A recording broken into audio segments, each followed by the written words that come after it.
The Man Who Looked Down. Before you read or listen to this, make sure you are alone. If you are in a room, close the door. If you are by a window, look outside and make sure that there's no one there. The only way others should know about this story is by reading it or by listening to it themselves. Do not repeat this out loud to anyone. He will hear you. But you are able to read it to yourself or record yourself. Right now, these are the only two exceptions that I know about. Once you think you're alone, look at the screen, but do not take your eyes away until you are finished reading or listening to a recording. He will know if you look away. It started on Sunday, November the 4th, 2012. I was in my senior high school and I had a wonderful girlfriend. We were at my house moaning about school for the next day and terribly bored. She came over so I could help her with a project that had to be due in the next day. I hoped we would be able to fool around a bit, but she desperately needed this A, otherwise she'd miss her marking period. We finished the work about 8 o'clock, but she didn't need to leave until 10. So we had about 2 hours with each other, and the only other person who was in my house was my little 8-year-old sister, whom I had to babysit. My parents were at some dinner meeting until 10 o'clock, but I knew them too well. They wouldn't be home until midnight, but I still wanted to play it safe because they didn't allow my girlfriend over past 8 o'clock. They were afraid that I would get her pregnant. We went onto the internet because there was nothing else to do. She wasn't in the mood to mess around, and I couldn't stand another piece of homework. The internet was the only means of escape in these dull hours. We watched videos on YouTube for a while, looking at the newest popular videos, until we ended up watching some creepypastas. We both have been watching creepypastas now before we were dating, so we knew what to expect. And we had a hard time becoming truly scared of them like we used to. We kept trying to find some that would scare us, but the videos we watched weren't as scary as we had hoped. By now, it was almost 9:30, and we were upset that none of the videos we watched were creeping us out. We were about to give up on the search until I saw this unusual thumbnail. All it showed was a man standing with his head looking down, and his hair was covering his face. What was strange about this thumbnail was that there was no time limit and no author. Just the title that read, "The Man That Looked Down." We both agreed that this would be the final video, and if it didn't creep us out, we would give up. I moved the mouse to press onto the video link, and the moment I pressed the video, it went into full screen, and the man I saw on the thumb tag was standing there. I moved the mouse around to find the loading bar, but there wasn't any. I pressed escape on my keyboard to get out of the full screen, but the screen didn't move. For a second, I thought the computer was frozen, but in the video, the man was standing in what seemed to be a front garden of someone's house. I've never seen it before, but the tree next to him was moving in the wind, so it wasn't frozen. My girlfriend and I had no idea what was going on, but I never took my eyes away from the screen because I felt there was something I had to see. And if I took my eyes away for even one moment, I would miss something. I don't know how long me and my girlfriend stared at the man, waiting for something to happen. It felt like a couple of minutes, but while I was staring at him, I felt like something was wrong. Like something was changing me. I actually felt scared. I don't know if my girlfriend felt it too, but I didn't have time to think about it because something grabbed my shoulder so tight that the nails pierced my skin. I turned around to see the face of my dad. He was standing there, his mouth open. He was about to say something, but then he was interrupted by my girlfriend's ear-shattering scream. I turned back around, almost screaming myself. The man had looked up, and he must have run closer to the screen because all I could see was his face now staring at me. The background was now completely white. The hair was out of the way to show his disfigured face. His nose was torn on the left nostril, allowing people to look inside the hole into his head. His mouth was opening larger than any normal human being could bear.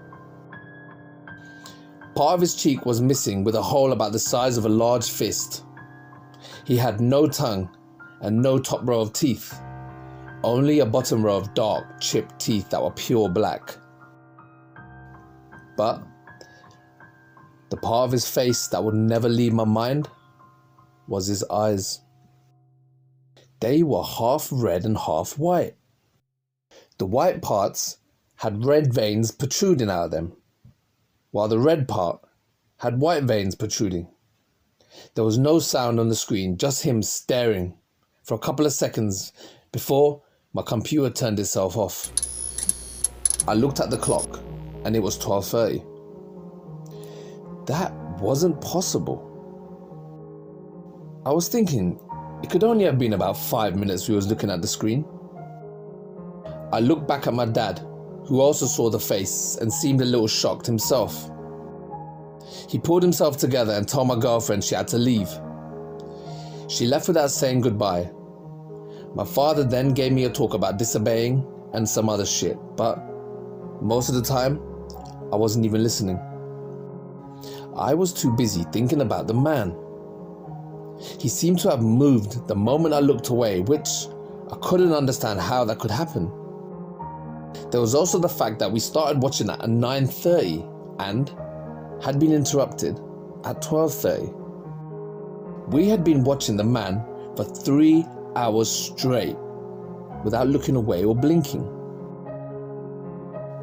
Once my dad was finished, I went to sleep. I wanted to talk to my girlfriend about the video the next day. I woke up in the morning like normal, got out of bed, took a shower and got dressed. I looked out my window for a brief second and I noticed something out of the ordinary. It looked like a black smudge on my lawn. I rubbed my eyes and looked again, but it was gone. I shook it out of my mind, thinking that it was a stray cat or a raccoon. I walked to the kitchen, grabbed my lunch and started walking to the door to wait for my bus. Then, out of the corner of my eye, I saw something move. I turned quickly and looked out of my kitchen window. I slowly walked towards it to look outside. When I reached the window, I looked around the lawn slowly, taking in as much detail as I could. If there was any change at all, I would see it.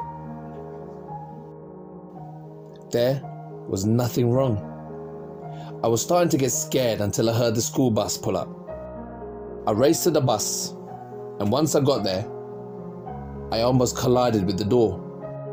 The bus driver opened it and I walked onto the bus.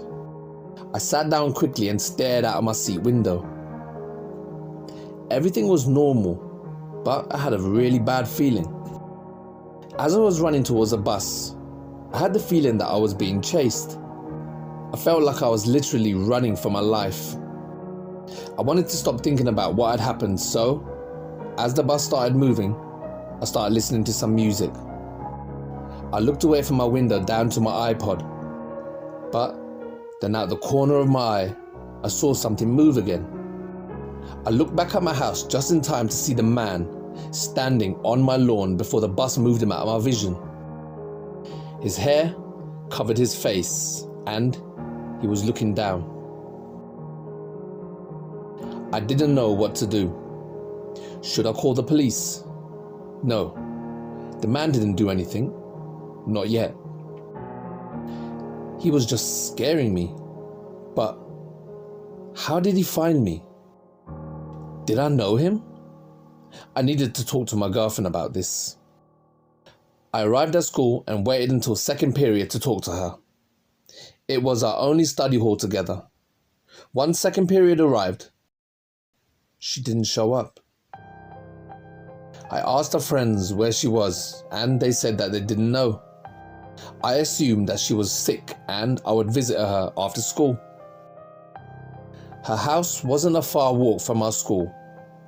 This wasn't like her. Her project was due today, and if she was sick, she would have texted me or her friends.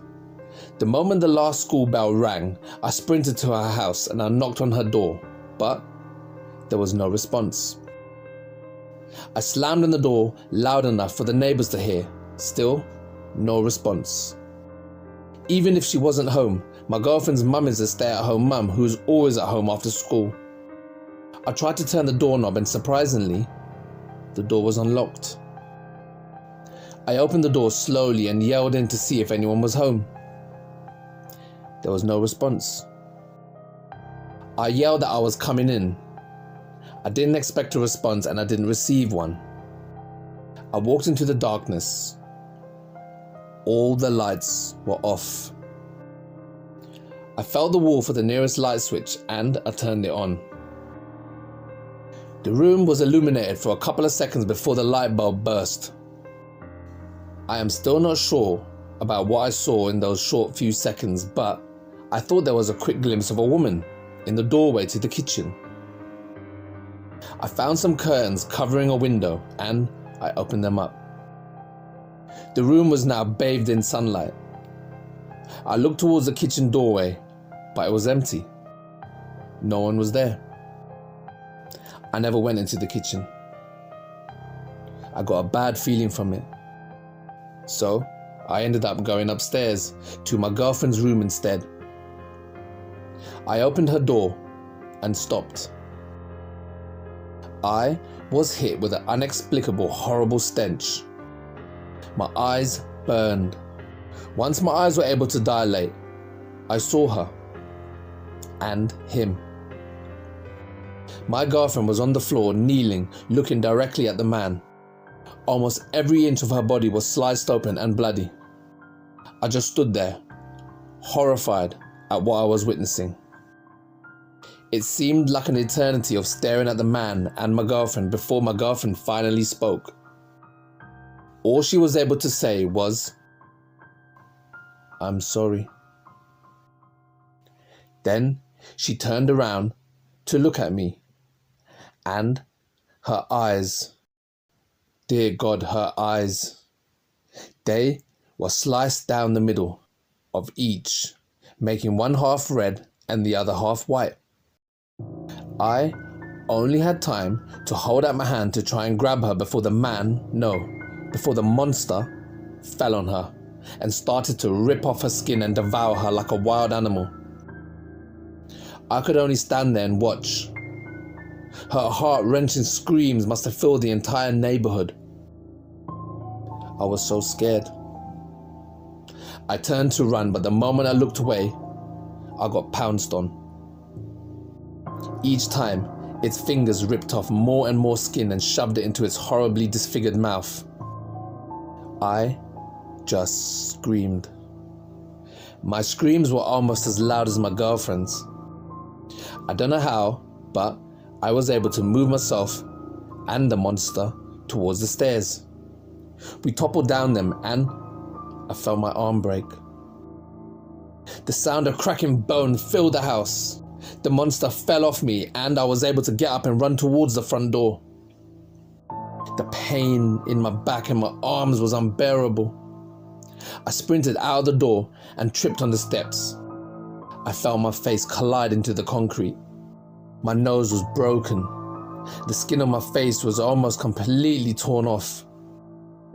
I could still see through one eye, as the other was covered in blood. It was standing in the doorway looking at me now. I was unable to move. I was in so much pain, I wanted to die.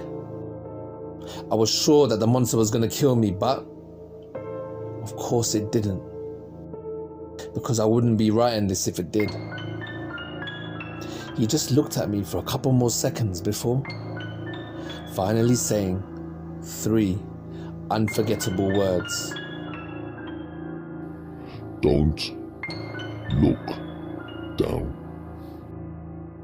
And then I blacked out. I woke up in the hospital 3 days later. That's what my nurse told me. I was still in horrible pain, but the medicine helped to ease it a little. I never saw my back since then, but I'm pretty sure the monster tore the skin off until there was only bone. The police came and asked me questions about what had happened. I tried to tell them everything, but as I continued to tell the story, it seemed more and more unbelievable. They thought I was crazy. They stopped the search for my girlfriend's killer days later because of unreliable evidence. The day they stopped the search was also the day I had got some news.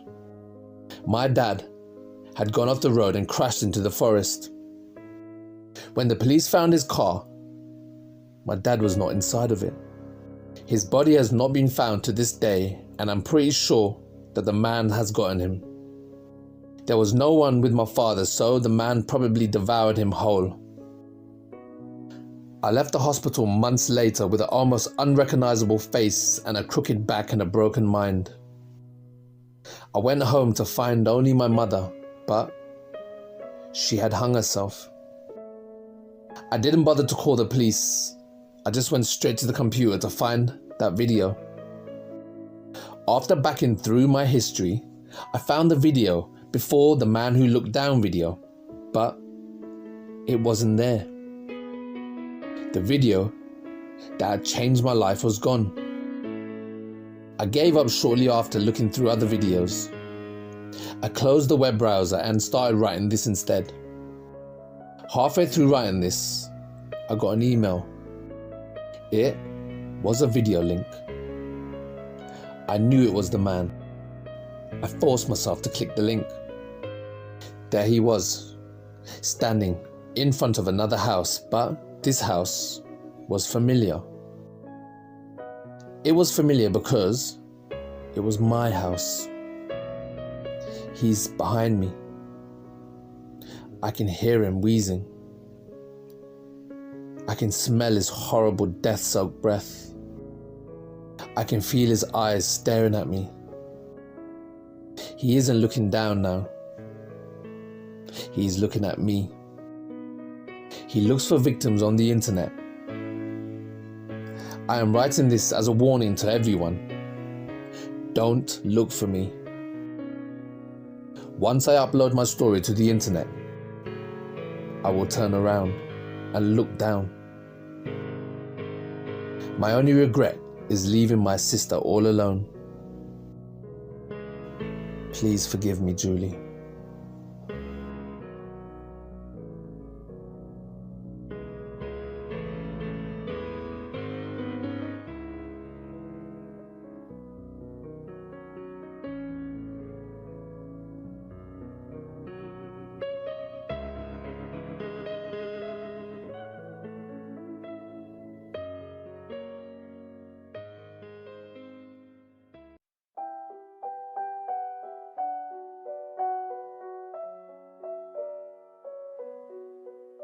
Don't ever laugh as the hearse goes by, for you may be the next to die. They wrap you up in a big white sheet, from your head down to your feet.